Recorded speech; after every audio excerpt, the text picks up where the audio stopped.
Tell me about Dr. Leah Whitmore. I understand she's coming to town to shake things up. Yeah, well, I love that she's a professional woman with a lot of education and maturity behind her. And the storyline doesn't rely on a romantic relationship. So we passed the Bechdel test.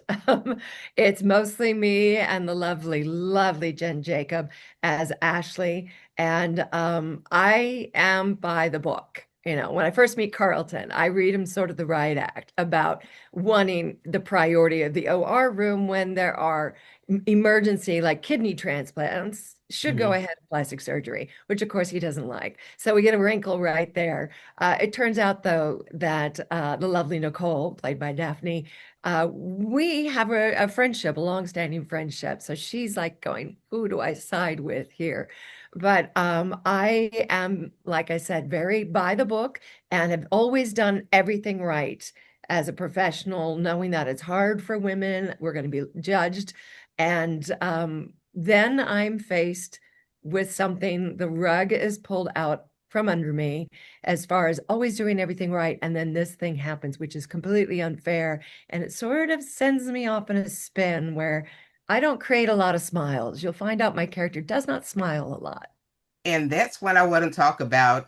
They're saying that your character is brilliant. And again, you do things by the book, but you're going to start spinning this web of deceit that pulls other people in. That sounds very intriguing. Is there anything you can tell us without spoiling? I think so. Well, what I can say is that the web, you will slowly but surely see it growing and drawing people in, including Detective Malone and other members of hospital staff like Shanice, and others who work at the hospital, and the fingers that go out and even, affect the Dupree family. Well, that sounds very juicy. So I don't know how this can be wrapped up in 20 episodes. So is there any room for Dr. Whitmore to return, There is. maybe? That's, famously with soaps, there's the dangling, what's going to happen after this? And a lot of people talk about me afterwards. And I think what they're trying to see is, does the audience love to hate me? I'm hoping they do. But it's definitely hanging at the end as to whether or not you will see more of the doctor and whether or not she continues to weave a web and get more people involved. Well, we know even in soap operas, if you die, they'll bring you back.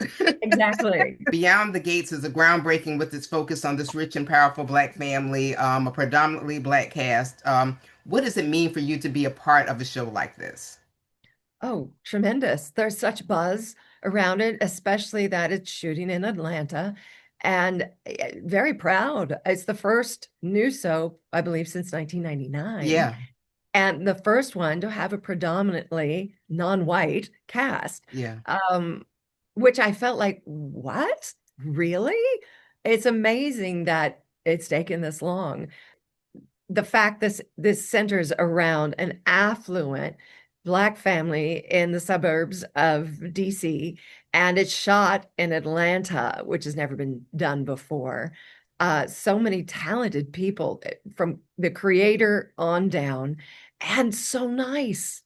I did have the pleasure of interviewing Clifton last year at SCAD TV Fest about the show before it premiered. I mean, he's wonderful and he's been in the game a long time, so it must be great working with him.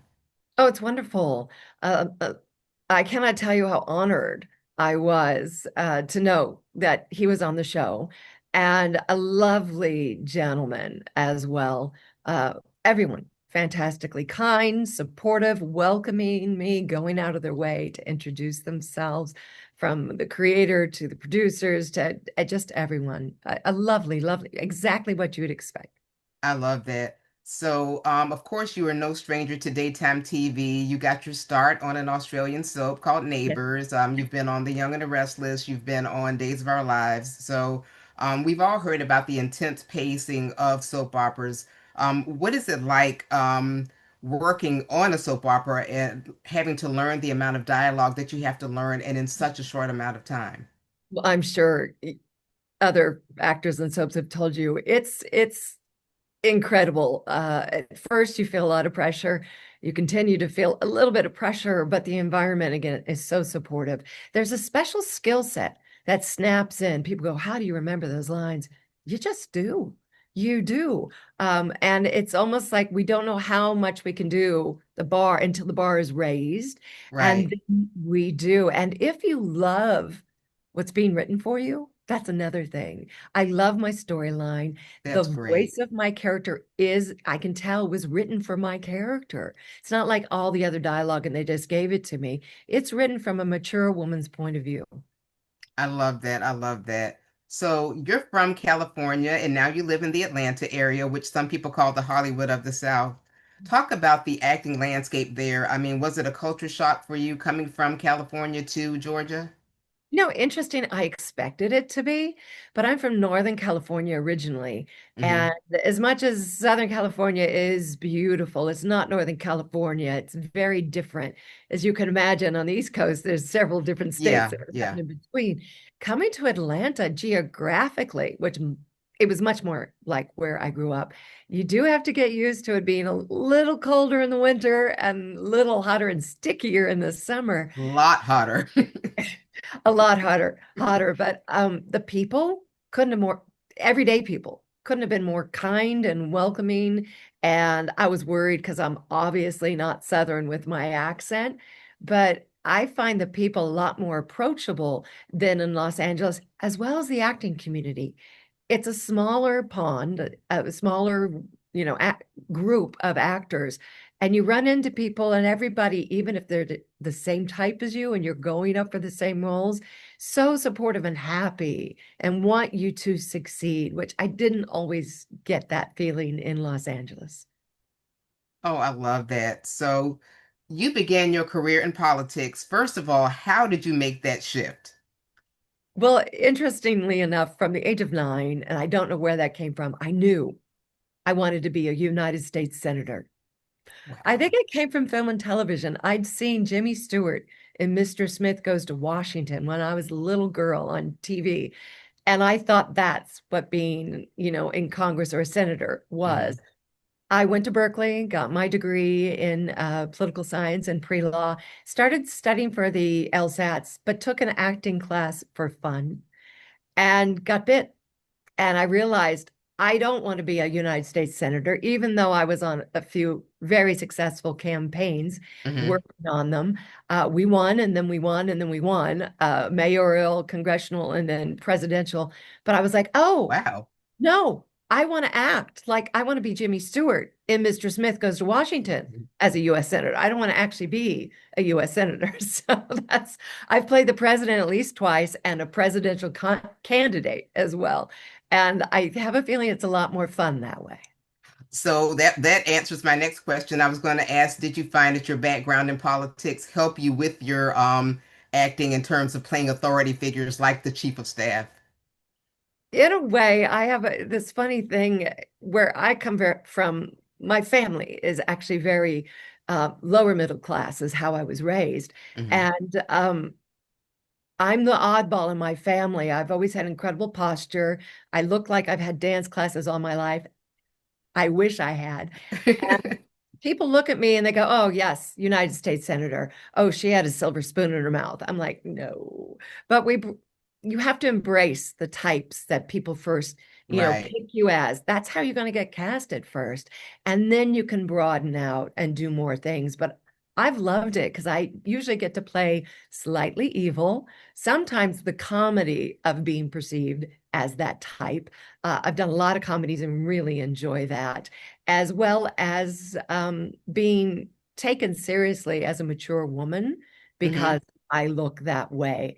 And usually it's then up to the writing, which again is excellent writing on Beyond the Gates. I love that. So, you were talking about comedy. So let's get into your very impressive resume now. Star Trek Enterprise, Las Vegas, Criminal Minds, Dexter, Parks and Recreation, Castle, Scandal. I mean, that's not even the tip of the iceberg. You've been in all of these wonderful shows, all of these wonderful soap operas, but you still enjoy performing in live local theater. What does performing on stage give you that being in a television drama or comedy doesn't? Wow, that's a really good question. The live theater is a live audience. There's the immediate feedback. I think every actor should do live theater. I think every actor grows from doing live theater. You really do discover what works and what doesn't work. Something you think might be hysterical. This is going to get a laugh and nothing happens, crickets. And to understand why and to understand what engages an audience. Right. Once you can do live theater, you really can take that and transport it to film and television. There isn't that immediate feedback, but your muscles from live theater will kick in for the camera, and you know that audience is just beyond it, reacting to you. I love that so much. So I've also found out that you are an avid fan of classic cinema. Yeah. So what are a few films that you can just watch over and over again? What are some of your favorites? Wow, how much time do we have? Uh, I love it. My top 10 keeps evolving, but always Casablanca. Uh, Oh, yes. I actually put it on when I'm doing my taxes because it makes me feel better. I can lift up my head at any time and get a great line or, exchange, but I can also, I know it so well that I can focus on my taxes. Hmm. That's one. I love a lot of the really old ones. Hitchcock, I'm a big fan. Rear Window with Jimmy Stewart again and Grace Hmm. Cary Grant, who doesn't love him? Everything from his, young days in Suspicion to doing North by Northwest with Yes. Hitchcock. I could go on and on. I love Betty Davis. It's about Yes. Eve. It's about theater, and she's so strong and so funny within a drama, so dramedy. And of course, another one where it's about the craft of acting and about a soap. Dustin Hoffman and Tootsie. Jessica Lange won an Yes. Oscar for her performance. Sydney Pollack, who usually directs, marvelous. Dabney Coleman, a young Gina Davis. I could watch that one over and over and over again. What Oh, about Some Like It any? Hot, which was the original cross Yes. with Marilyn Monroe, Tony Curtis, and Jack Lemmon. Do yourselves a favor, watch Some Like It Hot. Billy What Wilder. about Joan Crawford? She's a bit much for me. I know I people what about love Mildred her. Pierce? I love Mildred Pierce. When she Oh, slaps well, Vita, that's the best part of that whole movie. and she won the Oscar for that one. But yeah, Yes. yes, that performance is hard to deny. And Eve Arden as her friend with the comic timing, she's actually my Yes. favorite character Who in that. went on to be in Greece, the principal in Greece. Principal, very Yes. good. Yes. Um, so now that you're an honorary Southerner, let's talk about food. What are some of your regional favorites? Oh my gosh, grits. I love cheesy grits and Yay! shrimp. And yeah, it's coincidental. It's honest. I love cheesy grits, shrimp and grits. I love biscuits. I'm like, I don't think Yay. I ever really had a biscuit before I moved to the South. So I just almost everything. I love getting collard greens and I have a tutorial on the hot sauce that goes Yes, on it and discovering how that changes the it flavor. does. It One thing I does. really do not enjoy, and I hope I don't get a lot of hateful reaction for this, boiled peanuts. What's I with that? love them. Really? They're an acquired taste, but I love them. I We will absolutely agree love to them. disagree. They are acquired taste, and maybe if I grew up with that, but I tasted my first one and was like, how did anyone think of boiling a peanut? Well, I have a dear friend from San Jose, and she boils peanuts better than anybody. She absolutely loves them. I grew up not far from there, Santa Cruz, California. Wow. Okay. Yeah, Maybe I yeah. just haven't had the right boiled peanut. They need to be very salty. Okay. Okay. All right, let's get into your community involvement now. Now, you support emerging filmmakers, you coach and mentor actors. Does teaching and mentoring others approach the way you do your own acting? And do you ever learn from your students? Oh, well, you just said everything I was going to say. Oh, Absolutely. I've taught everything from first graders through to adults in college and older. And I constantly learn from my students. It opens my world and helps me think beyond outside the box. of what maybe my responses would have been. I was trained at the Groundlings, loved the improv education, and it's nice to be a beginner, even at my Hmm. advanced stage. And I walked in going, I just want to learn how to think differently and be open to possibilities. And when I teach and mentor, they're different people coming from different backgrounds, and they have different goals.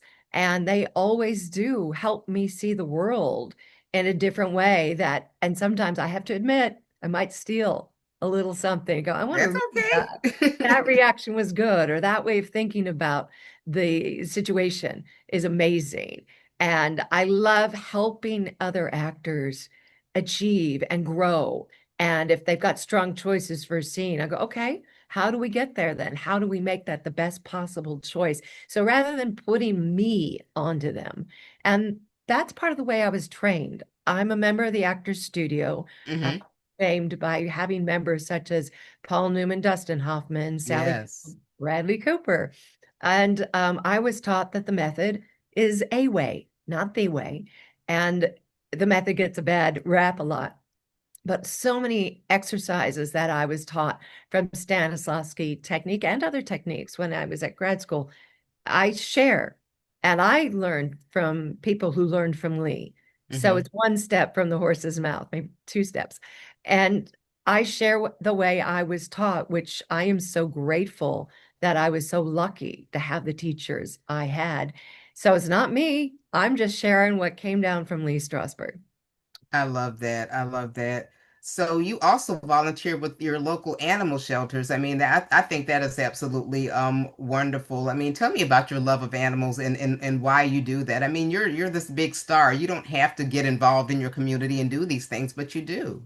I actually love doing things that get me out of my world of thinking about me. It's so easy as an actor to get focused because we are our Mhm. business. And there's so much of I need to stay in shape, or I need to exercise my memorization muscles, or I need to make sure I have new headshots. Doing charity work, like even doing triathlons for the Leukemia and Lymphoma Society, helps me do things for others. Who wouldn't want to help animals? Dogs, all they want to do is love. Yeah. And it Oh, just they're so sweet. exactly, it's unconditional love. I don't Mhm. have my own pets right now. I'm hoping to very soon. So it's wonderful to go out there and help the little souls that they are enjoy their best life. That's all they want to do is love. It breaks my heart. So I thought, well, I can do even a little bit of Yeah. fundraising or a little bit of being there and walking a dog, getting them out. It feeds my soul. So in a way, it's a bit selfish because it feeds my soul to help their souls and see that they're happy, increase the happiness around us. It can't hurt the world to have more happiness. Yeah, and so many of them are abused and need that love. So that's wonderful. Well, you touched on your triathlons. Let's talk about that. That's a lot. So you've completed four Olympic distance triathlons for the Leukemia and Lymphoma Society, which is a great cause. So what motivated you to help this particular organization and take on something so demanding, so physical? Oh, well, like many people who get involved, I had a loved one, a friend, who had leukemia and passed away. And you get angry and you want to be a doctor and cure cancer, but you're not. So what can you do? And I got a postcard in the mail that said how to fundraise and raise awareness and help people now Hmm. by doing marathons, triathlons, etc. So I got bit. I thought I'd do one and done. And the cause, the people involved, the fact that it was a great workout. So back to me. But also, I became a captain and a mentor on the team, helping other people achieve their goal. I wasn't an athlete when I joined. They weren't athletes, and showing other people if I could do it, they could do it, Hmm. and they can run and swim and bike and do it all. If I can do it, almost anyone can. Right. So it just feeds, it's a circle that you keep loving what you're doing and almost don't want to give it up. I was amazed that I got out of the swim alive. And I It's a learned lot. it's a lot. And it's it sounds more impressive than it really is, but at the same time, I had to realize at some point, wait a minute, yes, I am an athlete. You definitely are. I mean, 4 times, that's amazing. Well, That's thank you. amazing. Thank you. What is the training like for that? Well, it's wonderful for the organization I did it for. They have a specific arm called Team in Training, TNT, Hmm. and they help you. Oh, They teach wow. how to swim. I could swim to save my life, but I didn't know the real ergonomics, if you will, and the Hmm. efficiency of swimming. They taught me how to do that, so I enjoy it now. That's one of the best exercises we can do as we age. No Hmm. impact on your joints, etc. So I learned how to swim to enjoy it. I can swim a little over a mile. Oh, that's And awesome. thank you. And they teach you how to cycle more efficiently. And little by little, you realize how much you can do. I remember one day, this steep hill in front of me, and I thought, I can't do this. And I said, no, Cecelia, you're going to do it until you can't pedal anymore. And sure enough, suddenly I got to the top and I went, I guess my coaches were right. I can do it. They That's even teach you how amazing. to run better so that you don't exhaust yourself, but that you can sustain yourself. So you're not alone out there. If you get with the right organization, they will have people who help you along the way and even help you with how to approach people for fundraising. And I find that if you open the door to people and you say, hey, I'm doing this. If you've ever thought of giving to the Leukemia and Lymphoma Society or wanted to do more, but never had the opportunity, I'm giving you the opportunity, or at least let me be the reminder for you to give to the organization you do want to give to. And That's then people are like, fantastic. yes, thank you. Here's some money for that. Well, you have inspired me. I've been saying for years I'm going to do couch to 5K. So if Oh, you can do a triathlon, I can do couch to 5K. So let me start looking into that now. look, if you need any help or advice, I'm here for you. Yay, thank you. Cecilia, it has been wonderful talking to you. I think that you're an amazing actress. I think that you're an amazing humanitarian and community advocate. So thank you so much. And, I'm sure I speak for myself and others when I say we cannot wait to see what happens for you next beyond the gates.